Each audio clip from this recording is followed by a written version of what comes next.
بسم اللہ الرحمن الرحیم۔ اعوذ باللہ من الشیطان الرجیم۔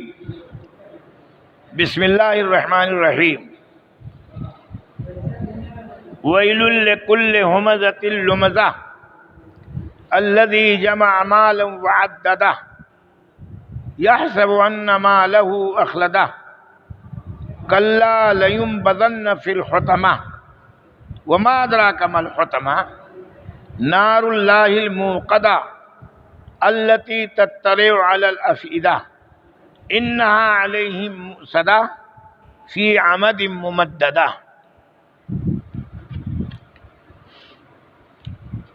اس سورہ کا نام سورۃ الہمزہ ہے، کیونکہ شروع میں اللہ تعالیٰ نے پہلی آیت میں ویل لکل ہمزۃ لمزہ کہا ہے، اس لیے اس سورہ کا نام سورۃ ہمزہ ہے۔ اب آپ کہو گے کہ لمزہ کیوں نہیں کہا، دونوں ہیں، تو ہمزہ اس لیے کہا ہے کہ ہمزہ پہلے اللہ رب العالمین نے متعین کیا ہے، لمزہ بعد میں ذکر کیا ہے، اس لیے زیادہ افضل ہے کہ سورہ کا نام ہمزہ ہی رکھا جائے۔ یہ مکی صورتوں میں سے ہے، ایک سورہ ہے، اور اس سورہ میں زمانے جاہلیت کی کچھ ایسی برائیوں کو بیان کیا گیا ہے جو زمانے جاہلیت میں عام تھی، وہ برائی، اس پر کوئی پابندی نہیں تھی، اس کو بلکہ برائی سمجھتے ہی نہیں تھے۔ اس لیے اللہ رب العالمین نے ان برائیوں کا ذکر کر کے اس برائی کا انجام بھی بتایا ہے اور ڈرایا ہے کہ ان برائیوں سے اب آپ مشرف اسلام ہو گئے ہو تو زمانے جاہلیت کی برائیوں سے باز رہو تاکہ اللہ رب العالمین تمہیں عذاب میں مبتلا نہ کرے۔ اس سورہ کا یہی خلاصہ تھا جو میں نے بتایا ہے مختصر انداز میں۔ ویل لکل ہمزۃ لمزہ، بربادی ہے، ہلاکت ہے ہر اس آدمی کے لیے جو زبان سے کسی کو تکلیف پہنچاتا ہے اور فعل سے کسی کو تکلیف پہنچاتا ہے، زبان اور فعل دونوں سے۔ یا اس کا ترجمہ یہ کرتے ہیں بعض لوگ کہ ویل اور بربادی ہے ہر اس آدمی کے لیے جو دو بدو کسی کو تانا دیتا ہے یا اس کے پیٹھ پیچھے اس کی برائی بیان کرتا ہے، سامنے کچھ باتوں کو رکھتا ہے، طنز کرتا ہے، تشنیع کرتا ہے، آنکھوں سے اشارہ کرتا ہے، ناک بھون چڑھاتا ہے، جس سے معلوم ہوتا ہے کہ یہ اس کو ناپسند ہے، ہمزہ میں وہ داخل ہے۔ ہمزہ اور لمزہ، حامز کی جمع ہمزہ، جسے لامز کی جمع لمزہ، یہ ہے۔ لیکن کچھ لوگوں نے یہ بھی ترجمہ کیا ہے کہ ویل نہیں بلکہ ویل وادی من جہنم، جہنم کی ایک وادی کا نام ویل ہے۔ لیکن اکثر لوگوں نے کہا ہے کہ ویل کا معنی اگر عام رکھا جائے تو زیادہ بہتر ہے، بربادی ہے، ہلاکت ہے، یا جہنم کا وہ طبقہ ہے ایسے آدمی کے لیے جو کسی کو طعنہ دیتا ہے زبان سے یا عمل کر کے اس کو چڑھاتا ہے۔ یہ دونوں چیزیں زمانے جاہلیت میں بہت زیادہ تھیں، اسی لیے قرآن میں آتا ہے نا کہ نبی کریم صلی اللہ علیہ وسلم جب گزرتے تھے تو مشرکین یتغامزون، وہ اشارہ کرتے تھے، یہ دیکھو یہ نبی جا رہا ہے، اس نے نبوت کا دعویٰ کیا ہے، ابھی چھوٹا سا آدمی ہے، کنکھیوں سے اشارہ کرتے تھے، ہاتھ سے اشارہ کرتے تھے۔ تو یہ زمانے جاہلیت کی صفات مذمومہ میں سے ایک مذموم صفت ہے۔ اور قرآن میں کچھ لوگوں نے کہا ہمزہ اور لمزہ، حماز مشائن بنمیم قرآن نے کہا ایک جگہ، یہ حماز مشائن تو یہ زبان سے ہے، اور لمزہ کہا یہ حرکت سے ہے، یہ حرکت سے ہے، اور لمزہ زبان سے ہے، لامز۔ وَإِذَا يَلْزَمُكَ، جب کوئی آدمی کسی کو آنکھ کے کنکھیوں سے اشارہ کرتا ہے، عمل کے اشارہ کرتا ہے، تو ایسا کرنا یہ اللہ رب العالمین نے اسے حرام قرار دیا ہے، یہ نہیں ہونا چاہیے۔ ایک بات اس میں اور بھی یاد رکھنے کی ضرورت ہے کہ ویل ہر آدمی کے لیے نہیں ہے، یا ہر مجرم کے لیے نہیں ہے۔ قرآن کا مطالعہ جب کرو گے تو ویل مخصوص مجرمین کے لیے اللہ رب العالمین نے متعین کیا ہے، مخصوص لوگوں کے لیے۔ جیسے قرآن نے کہا ویل للمکذبین، ویل ہے آخرت کے چھٹلانے والوں کے لیے۔ تو آخرت کا چھٹلانا بھی یہ جہنم کا طبقہ یا ہلاکت اور بربادی اس کو ملے گی۔ اچھا، دوبارہ زندگی کو آنا، یہ اہل عرب جو ہے ہمارے جاہلیت میں بڑی سمجھتے تھے، کہتے تھے ایسا نہیں ہو سکتا ہے، تو وہی قیامت کو چھٹلانے والوں کو یہ عیب ہے۔ اور ایسے ویل آیا ہے ویل للمصلین، بربادی ہے نمازیوں کے لیے بھی، ایسے نمازی جو نمازوں میں غفلت کرتے ہیں، کبھی من میں آئے تو پڑھا اور کبھی من میں آئے نہیں پڑھا، یا غفلت کرتے ہیں یعنی اس کے مسائل کو سیکھتے نہیں ہیں، اپنے من کی نماز پڑھتے ہیں، تو ایسے لوگوں کے لیے بھی ویل ہے۔ خاص مجرم ہوا نا یہ۔ اور ایسے اللہ رب العالمین نے فرمایا ہے ویل للمطففین، جو ناپ اور تول میں کمی کرتے ہیں ان کے لیے یہ عذاب ہے۔ تو ایسے اور بھی جگہوں پر ویل کا لفظ استعمال ہوا ہے جو مخصوص مجرمین کے لیے ہے، اس لیے ان بیماریوں سے اور ان صفات مذمومہ سے ہمیں اور آپ کو بچنا چاہیے۔ اب یہ سماج اور معاشرہ کو بانٹنے والا سب سے پہلی بات یہ ہے کہ ویل ہر ان لوگوں کے لیے ہے جو سامنے کسی برائی کا یاد دلاتے ہیں یا پیٹھ پیچھے اس کی غیبت کرتے ہیں، اور یہ دونوں حرام چیزیں ہیں، دونوں حرام چیزیں ہیں، اس لیے کہ معاشرہ کو یہ دونوں چیزیں برباد کر دیتی ہیں۔ امام بخاری علیہ رحمہ نے ایک روایت نقل کیا ہے کہ اگر کوئی آدمی باپ باندھا ہے کہ ارتکاب الکبائر لا یلزم ان یکون مومنا، باب یہ ہے کہ اگر کوئی آدمی کسی گناہ کبیرہ کا ارتکاب کرے تو وہ مومن ایمان سے خارج نہیں ہوتا ہے، ایمان سے خارج نہیں ہوتا ہے۔ تو یہ معاشرہ کو بانٹنے والی چیزیں ہیں اور بڑی بیماری ہے، یہ کبیرہ گناہ ہے لوگوں کو تکلیف پہنچانا۔ اس میں امام بخاری علیہ الرحمہ نے ایک روایت نقل کی ہے ابو ذر غفاری رضی اللہ، یہ دو قسطوں میں بانٹ دو گے تو یہ تقسیم ہو جائے گی یہ بات۔ اس سورہ کی بڑی اہم سورہ ہے اور ہر ایک کی الگ الگ اس کے ہوا ہے۔ تو کہتے ہیں امام بخاری نے جو کتاب باندھا ہے کہ کوئی آدمی کسی کبیرہ گناہ کا مرتکب ہو تو ایمان سے نہیں نکلتا ہے۔ یہ واقعہ ایک ذکر کیا ہے اس میں، حضرت ابو ذر غفاری رضی اللہ تعالی عنہ، حماد کے تعلق سے، حمزہ دو بدو تانا دینا، حمزہ کے معنی، حضرت بلال حبشی کو کہہ دیا حبشیون انتا حبشیون، یہ بخاری کی روایت ہے۔ ابو ذر غفاری قبیلے غفار کے سردار تھے، گورے چٹے تھے، دنیا کے بہت بڑے مالدار تھے، دنیا میں غفار قبیلہ ان کی عزت کرتا تھا۔ تو بلال حبشی کو کسی مسئلے میں انہوں نے حبشیون کے تانا دے دیا، دو بدو سامنے تانا دے دیا۔ تو کہتے ہیں حضرت بلال حبشی رضی اللہ تعالیٰ عنہ کو اتنی تکلیف ہوئی اور انہوں نے کہا ایمان لانے کے بعد بھی ابھی میں حبشی ہوں، ابھی میں مسلمان نہیں ہوں، مجھ کو لوگ مسلمان ہی ہم کو کہتے ہیں کہ حبشی ہوں، اسلام لانے کے بعد کہاں حبشہ کہاں رہ گیا، کہاں کچھ یہاں کہاں رہے گا، سب جغرافیائی تقسیم جتنی تھی ختم ہو گئی۔ ان کو بڑی تکلیف ہوئی، اور یہ بات یاد رہے حمزہ لمزہ میں زبان سے جب کوئی آدمی بات کہتا ہے تو دل کو لگتی ہے اور وہ کبھی جلدی ختم نہیں ہوتی۔ اگر تلوار سے کوئی چیز زخم ہو جائے تو وہ مندمل ہو جائے گا، لیکن زبان سے اگر آپ کسی کو کوئی بات کہہ دیں گے تو ہمیشہ وہ آدمی سوچتا رہے گا۔ چنانچہ حضرت کیا نام ہے حضرت بلال حبشی کو بڑی تکلیف ہوئی اور یہ مقدمہ پہنچ گیا سپریم کورٹ یعنی اللہ کے رسول صلی اللہ علیہ وسلم کے پاس۔ تکلیف میں بہت غمزدہ ہو کر کے پہنچے۔ اللہ کے رسول تو فیس کی بڑی مطالعہ، ریڈنگ بہت فیس کی صحیح تھی، فیس کی ریڈنگ کیے ہوئے تھے۔ اللہ کے رسول صلی اللہ علیہ وسلم نے دیکھتے ہی بلال کو کہا کیا بلال کہیں سے لڑ کر کے آ رہے ہو، تمہارا چہرہ بہت زیادہ بتا رہا ہے، دل کا راز بتا دیتا ہے اصلی نقلی چہرہ۔ تو حضرت بلال رضی اللہ تعالیٰ عنہ نے فرمایا کہ اللہ کے رسول مجھے آج ابو ذر غفاری نے حبشی کہہ دیا ہے جو میرے دل میں بہت چوٹ لگ گئی ہے۔ حدیث میں آتا ہے کہ اللہ کے رسول صلی اللہ علیہ وسلم نے مقدمہ پہنچ گیا جب سپریم کورٹ میں تو فیصلہ بھی ہونا ہے سپریم کورٹ کے اصولوں کے مطابق۔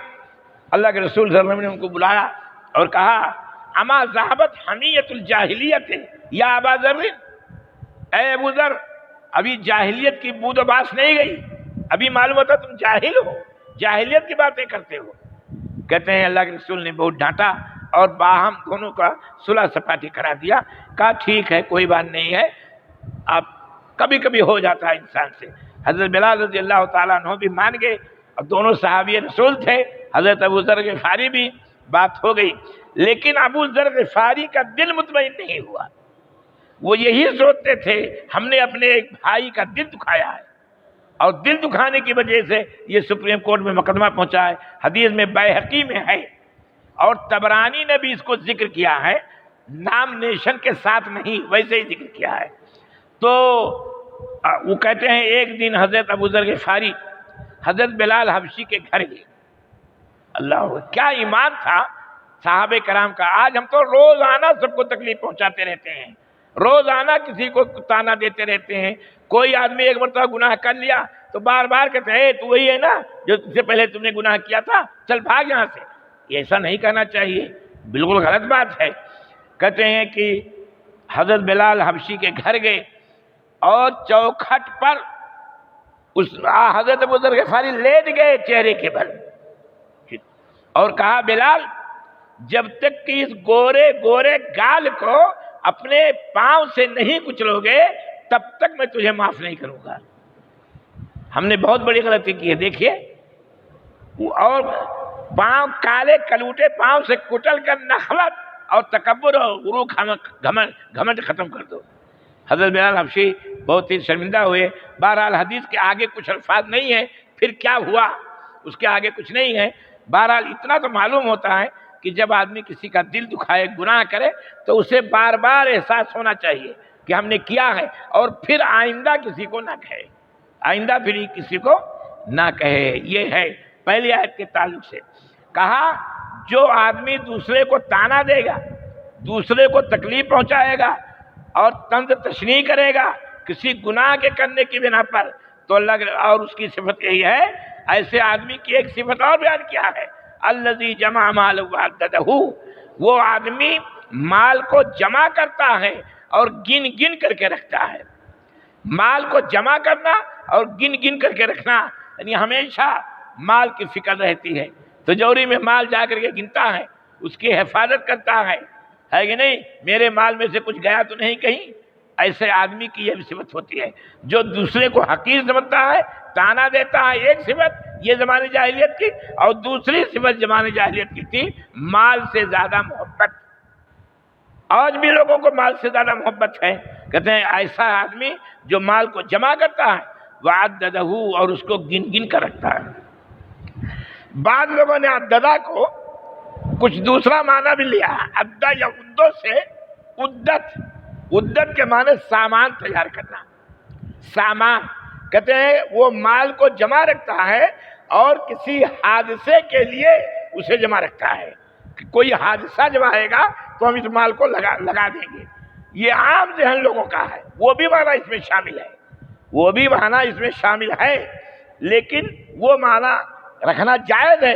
کسی حادثے کے لیے، کسی اہم ضرورت کے لیے ہر آدمی کی فکر ہوتی ہے کہ مال اکٹھا کریں گے تو کسی وقت پر کام آئے گا، کر سکتا ہے، لیکن اس شرط کے ساتھ کہ اس میں بخیلی نہ کرتا ہو، اس میں زکوٰۃ دیتا ہو، اس مال کا صحیح مصرف ہو، یتیموں غریبوں کی پرورش کرتا ہو، تب یہ معنی صحیح ہوگا، ورنہ وہ بھی معنی جمع مال میں اکٹھا ہو جائے گا، جمع مال میں اکٹھا ہو جائے گا۔ تو ایک ایک آیت کی تشریح سے، عدہ سے، عربی زبان اسی لیے کہتا ہوں عربی زبان میں بڑی وسعت ہے۔ ترجمہ سے دین نہیں آتا ہے، ترجمہ سے اگر دین آتا، ٹرانسلیشن اردو میں سیکھا تو کہیں کہیں ترجمے سے آدمی بھاگ گیا ہے۔ ڈائریکٹ اگر جو چشمہ ہے، جو منبع ہے جہاں سے علم آتا ہے، اگر ڈائریکٹ اس سے لیا جائے تو آدمی ہدایت یاب ہوتا ہے، اس کا معنی سمجھتا ہے، اس کا مطلب سمجھتا ہے۔ یہ عربی زبان میں ہے۔ عربی زبان کو سمجھنا، اس کے محاورات کو سمجھنا، نشے و فراز کو سمجھنا، طرز تکلم سمجھنا، جیسے ہم ہیں اردو زبان جانتے ہیں تو اس کا ایک نشے و فراز ہے. آپ کا بسا اوقات ہم دھمکی تو اچھا یہ مطلب ہے، تو ایسے ہی قرآن کو جب سمجھو گے، عربی لینگویج کو، عربی زبان کو، تب مزہ آتا ہے قرآن کے پڑھنے میں اور قرآن کے سمجھنے میں. ورنہ ترجمہ سے کر کے پڑھے جاؤ کہ ہلاکت ہے ہر اس آدمی کے لیے جو دو بدو تانا دیتا ہے یا پیٹھ پیچھے غیبت کرتا ہے اور جو مال کو اکٹھا کرتا ہے اور جمع کرتے ہیں گنتا رہتا ہے. اس سے کوئی بات سمجھ میں آئے گی نہیں، حقیقت میں سمجھے گی نہیں. اور غیبت کے بھی اس میں ممانعت ہے. لمزہ کے معنی غیبت کرنا، عدم موجودگی میں کسی کی غیبت کرنا یہ حرام ہے. اب اس کے بعد میں مال کو کیوں جمع کرتا ہے، اکٹھا کیوں رکھتا ہے؟ یہ سب گمان کرتا ہے، یقین کرتا ہے ان مالہ اخلدہ، کہ اس کا مال ہمیشہ ہمیش رہے گا. ایک ترجمہ یہ ہے. اگر یہ ترجمہ ہوگا تو ثلاثی مجرد کا ترجمہ ہوگا. باب ہے مزید کا لیکن ترجمہ ثلاثی مجرد کا ہوگا، اس لیے کچھ لوگوں نے اس کا ترجمہ یہ بھی کیا ہے. اور ایک ترجمہ یہ بھی ہے کہ وہ گمان رکھتا ہے، یقین کرتا ہے کہ اس کا مال اس کو رکھے گا ہمیشہ. بہت سارے لوگ ہیں نہیں کہتے مال لے گا تو ہماری زندگی بہت زیادہ بڑھ جائے گی، مال لے گا تو ہم کسی پریشانی میں مبتلا نہیں ہوتے، مال لے گا تو کوئی بھی جرم کرے ہمیں کوئی مسئلہ نہیں ہے. یہ بھی ایک خیال ہے اس ترجمے. اب دیکھو کتنا معنی عربی زبان میں ہوا، لیکن کوئی بھی ترجمہ تفسیر میں دیکھو تو ایک معنی کر کے آگے چلے گئے، تو اس سے ترجمہ سے اس سے بات سمجھ میں نہیں آتی ہے. یہ بات اللہ رب العالمین نے 3 آیتوں میں بتایا اور اس کا ابطال کیا کہ تمہارا مال تم کو ہمیشہ نہیں رکھے گا. اگر کسی کا مال اسے ہمیشہ رکھتا تو فرعون نہیں ڈوبتا، نمرود نہیں مرتا، بڑے بڑے لوگ سرمایہ دار نہیں مرتے بلکہ دنیا میں موجود رہتے. لیکن اللہ تعالیٰ نے دنیا میں دکھا دیا کتنے مال والے چلے گئے، دنیا سے ختم ہو گئے، آج ان کا نام و نشان بھی نہیں ہے. نام لیتے ہیں عبرت کے لیے، جرم میں کرنے کے لیے، مرنے کے بعد اس کے جرم کو لوگ کرتے ہیں اس لیے نام لیتے ہیں. اس لیے مومن کی یہ شان نہیں ہونی چاہیے. اب اس کے بعد میں اللہ تعالیٰ نے فرمایا کلا، ہرگز نہیں. یہ حروف ردا ہے جانچ کے لیے، ہرگز نہیں.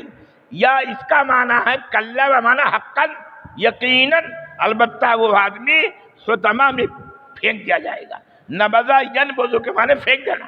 اور تاکید ہے، لام تاکید بنون تاکید ثقیلہ، لا یہ بتا ہے کلا، لا یہ ہے. اور یہاں وہ جو ہے محذوف ہے قسم. کچھ لوگوں نے کہا واللہ ہے، کلا واللہ ہے، قسم ہے یقیناً، واللہ اللہ کی قسم، لینبذن فی الحطمہ، وہ حطمہ میں پھینک دیے جائیں گے. حطمہ کہتے ہیں، حطمہ یا حطمہ کے معنی توڑ دینا. حطمہ کہتے ہیں جیسے ایک مشین ہوتی ہے نا قیمہ بنانے والی، وہی حطمہ ہے. ایک دم انسان کے جسم کو توڑ دے گی، ختم کر دے گی اور جہنم میں پھینک دے گی. اب اللہ تعالیٰ نے فرمایا وما ذاک، یہ تعجب کے طور پر نہیں، یہ مزید کلام کا خوبصورت بیان کے لیے بتایا گیا. یہ طرز تخاطب عربوں میں پہلے نہیں تھا، اس لیے قرآن نے ان کو طرز تخاطب دے دیا ہے. آپ بہت ساری آیتوں میں دیکھیں گے القاریۃ ما القاریہ وما ادراک ما القاریہ، الحاقۃ ما الحاقہ وما ادراک ما الحاقہ. یہ جو تکرار نہیں ہے بلکہ سوال کر کے دل میں اس کو بٹھانا ہے. تم اس سے غافل ہو گئے ہو کیا؟ اس سے غافل نہیں ہونا، یہ تم کو یقیناً پہنچنے والی ہے، ہرگز اس کی تم غافل نہیں ہونا. تو اللہ تعالیٰ نے فرمایا وما ادراک ما الحطمہ، اے نبی آپ کو معلوم ہے کہ حطمہ کیا ہے؟ حطمہ پیس دینے والی، لوگوں کو مٹی کی طرح سے اور مشین کی طرح سے قیمہ بنا دینے والی. حطمہ یہ مبالغہ کا صیغہ ہے. حاتم، حاتمتن، ایک دم کوٹ دینے والی. کیا معلوم ہے؟ اللہ اکبر. اللہ کے رسول اللہ رب العالمین نے فرمایا نار اللہ الموقدہ. موقدہ یہ صفت ہے نار اللہ کی. کہا یہ اللہ کی آگ ہے جو بھڑکائی ہوئی ہے. یہ اللہ رب العالمین کی آگ ہے بھڑکائی ہوئی. آپ جانتے ہیں اللہ رب العالمین کی آگ، اس سے آگ کی حرمت بیان کیا ہے اور آگ کی اہمیت کو بیان کیا ہے. اللہ کی طرف کوئی منسوب کر دے تو اس کی اہمیت ہو جاتی ہے. نار اللہ، اس حدیث اس آیت سے کچھ لوگوں نے یہ بھی اور مطلب صحیح لیا ہے اور یہ جائز بھی ہے کہ دنیا میں اگر کوئی آدمی جرم کرتا ہے تو تعذیب بالنار نہیں ہو سکتا ہے. یعنی آگ کے ذریعے سے عذاب، جیسے داغنا یا اندر کچھ کر دینا، داغ کے ذریعے سے عذاب دینا، یہ اللہ رب العالمین نے حرام قرار دے دیا ہے۔ کیوں؟ اللہ کی آگ ہے، اور اللہ کی آگ سلگائی ہوئی ہے جہنم کی۔ حدیث بخاری میں آتا ہے، اللہ کے رسول صلی اللہ علیہ وسلم نے فرمایا کہ جہنم کی آگ دنیاوی آگ سے 50 پر 9 گنا تیز ہے، یعنی 69 گنا تیز ہے۔ یہ کون سی آگ؟ جہنم کی آگ۔ اگر کوئی آدمی یہاں آگ لگ جائے، یا آدمی آگ ایک سیکنڈ، ایک آگ کا شعلہ جو کئی مرتبہ اللہ رب العالمین نے دھل کر کے بھیجا ہے، آدمی برداشت نہیں کر سکتا ہے، تو کیسے جہنم کی آگ کو برداشت کرے گا؟ اس لیے بڑی اہم بات ہے، جہنم کی آگ کے لیے ہمیشہ آدمی کو بچنے کی تدبیر کرتے رہنا چاہیے۔ اللہ کے رسول نے فرمایا اتقوا النار ولو بشق تمرۃ، کہتے ہیں لوگوں جہنم کی آگ سے بچو، جہنم کی آگ سے بچو، اپنے آپ کو بچاؤ، اگرچہ ایک کھجور کا ایک چھلکا اللہ کے راہ میں دے کر کے، اللہ کی راہ میں صدقہ دے کر کے، زکوٰۃ معمولی چیز دے کر کے اللہ کے عذاب سے بچو۔ اتنی بڑی اہمیت ہے اللہ رب العالمین کی آگ۔ آگ کے معاملے میں ہمیں اور آپ کو سوچنا چاہیے، موقدہ جلائی ہوئی، اللہ کی سلگائی ہوئی آگ ہے۔ اب اس کے بعد میں فرمایا وہ آگ کا کیا ہے؟ التی تطلع علی الافئدہ، وہ آگ کیسی ہے؟ وہ آگ ڈائریکٹ دلوں پر حملہ کرتی ہے، دلوں پر جا کرتی ہے۔ فادہ، یہ الف دال، یہ جو فے اور حمزہ اور دال فعدن سے ہے۔ فعدن کے معنی ہوتا ہے اصل میں بھڑکنا، جذبات کا بھڑکنا، آ جانا۔ کہتے ہیں اسی سے آتا فعید، گوشت کو بھوننا، گوشت کو بھونا جاتا ہے کہ نہیں؟ ہاں، اسی سے افیدہ بنایا گیا ہے۔ افیدہ میں دل میں ایک منزل ہے، ایک جگہ ہے جہاں سے انسان کی تمنائیں بھڑکتی ہیں، جہاں سے انسان کی آرزویں بھڑکتی ہیں، جہاں سے انسان کو گمراہی میں لے جاتی ہیں۔ دل، اللہ کے رسول نے فرمایا دیکھو دل صحیح سالم رہے گا تو صحیح سالم رہو گے، اگر دل خراب ہو جائے گا تو آدمی خراب ہو جائے گا۔ لیکن پورا دل نہیں، جہنم کیا ہے؟ ایک دل میں ایک حصہ ہے جہاں سے جذبات ہوتے ہیں، جہاں سے مال کمانے کی، حرام نہ حرام کی کوئی فکر نہیں رہ جاتی ہے، جہاں سے کسی کو کچھ کہنے میں تکلیف نہیں ہوتی ہے، کسی کی غیبت کرنے میں تکلیف نہیں ہوتی ہے، وہاں تک آپ جائے گی، پہنچے گی، تب معاملہ صحیح ہو جائے گا، جوش سارا ختم ہو جائے گا، ساری بیماریاں اور کبر اور غرور اور گھمنڈ، مال کی دولت کا حرص اور دوسروں کو برا بھلا کہنا، یہ سب ختم ہو جائے گا۔ آگ وہاں تک پہنچتی ہے، اللہ اکبر۔ حالانکہ حدیثوں میں آپ جانتے ہیں اللہ تعالیٰ نے قرآن میں کہا، اور سائنس والے بھی بتاتے ہیں کہ آگ کی جلانے کی انسان کی ایک تہ تک ہے، بس ایک تہ تک۔ جیسے انسان آگ میں جھونک دیا جائے تو اس کا ایک حصہ جل جانے کے بعد آگ اس جگہ پر پہنچتی ہے کہ جہاں مٹ جاتی ہے، پھر کتنا بھی جلاؤ تو نہیں، آگ پھر تکلیف نہیں ہوتی ہے، اس کو کتنا بھی جلاؤ اس کی تکلیف نہیں ہوتی ہے۔ لیکن اللہ رب العالمین نے یہی کہا ہے کہ مجرمین کو جب جہنم میں بھیجیں گے تو ہم نبدل جلودہم، البتہ ہم ان کے چمڑے کو بدل دیں گے۔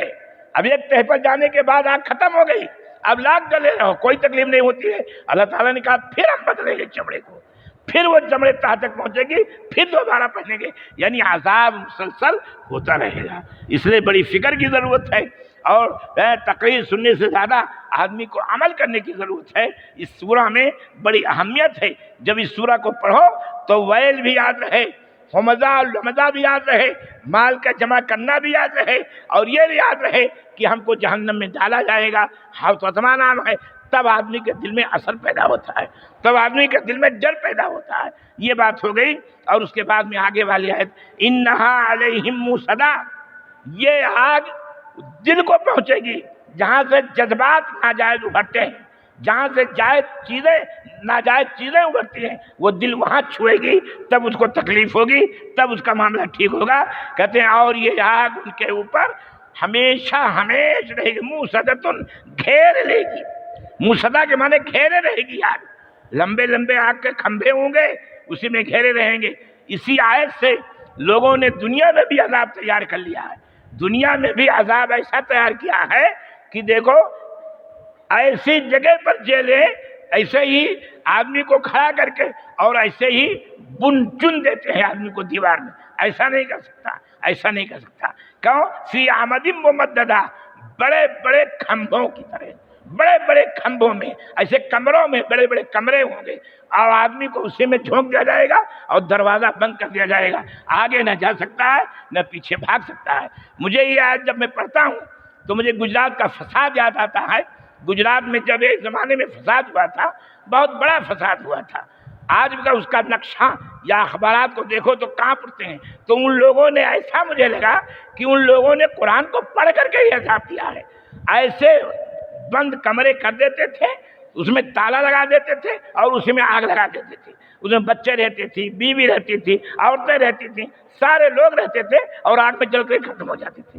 اس لیے آپ آگ جب پڑے گی تکلیف تو آپ بھاگو گے تو نہیں، بھاگنے کی کوئی صورت نہیں نظر آئے گی، آپ اسی میں ہلاک کر دیے جاؤ گے اور اسی میں ہمیشہ ہمیشہ رہو گے۔ تو اس صورت کو جب پڑھو تو اللہ رب العالمین کا خوف دل میں رکھو۔ یہاں دنیا میں چل جاتی ہے، ہر ایک آدمی کچھ بھی کر لیتا ہے، لیکن قیامت کے دن مسئلہ بڑا اہم ہو جائے گا۔ اِنَّهَا عَلَيْهِمْ مُؤْصَدَةٌ، یا ان کے اوپر گھیر دی جائے گی، فی عمد ممددہ، لمبے بڑے بڑے کھمبوں پر، بڑے بڑے کھمبے ہوں گے، اس میں گھیرا ہوا ہوگا، آدمی نہیں نکلنے پائے گا۔ حدیث قرآن میں بھی ہے، اللہ کے رسول نے فرمایا کہ لوگ نکلنے کی کوشش کریں گے، بھاگیں گے، لیکن کبھی بھی بھاگ نہیں سکتے ہیں، وہ بند ہوں گے بڑی بڑی عمارتوں میں، اور وہ عمارتیں آگ کی ہوں گی، وہ کھمبے آگ کے ہوں گے۔ اس لیے میرے بھائیوں، جہاں تک میری بات جاتی ہے اس کو سنیں، اور جہاں تک آن لائن ہے یا بے لائن ہے، جیسے بھی ہو، اس کو ہمارے پاس سوال نہ بھیجیں، ہمارے اوپر ہماری جو بھی ہماری غلطیاں ہیں اس کی ہماری اصلاح کریں، میں ان کا ممنون ہوں گا، میں ان کا مشکور ہوں گا۔ یہ درس حدیث یہ ہمارے نوجوان کچھ بچوں کے کہنے پر یہ شروع کیا ہے، اس لیے آن لائن بھی اس کو کیجئے اور اس کی تشہیر کیجئے، اور اس میں ایک ایک لفظ کی تحقیق آگے بھی آ رہی ہے، سب کی تحقیق کے ساتھ بتائیں گے۔ اگر قرآن کو تحقیق کے ساتھ یہی ایک قرآن پڑھ لو تو جہنم کی آگ سے بچ جاؤ گے۔ یہ سورہ بڑی اہم سورہ ہے، اور جو اس میں ہماری غلطیاں ہیں ہمارے پاس آپ فون کریں، ہمارا فون نمبر اس میں ہے کہ نہیں ہے؟ فون نمبر میرا ہے، اگر نہیں ہے تو لکھ دو اس میں فون نمبر، ہاں، اور اسی سے فون کریں اور ہم کو بتائیں اور ہم اس کا جواب دیں گے۔ اللہ تعالیٰ کہنے سننے سے زیادہ ہمیں عمل کی توفیق عطا فرمائے، اور جب تک رکھے ہم ایمان پر رہیں، اور جب ہم دنیا سے جائیں تو ایمان کی دولت لے کر کے جائیں۔ ربنا تقبل منا انک انت السمیع العلیم وتب علینا انک انت التواب الرحیم، واستغفر اللہ لی ولکم ولسائر المسلمین، واللہ یعلم ما تصنعون، وصلی اللہ علی النبی الکریم، والسلام علیکم ورحمۃ اللہ وبرکاتہ۔ يقال العسى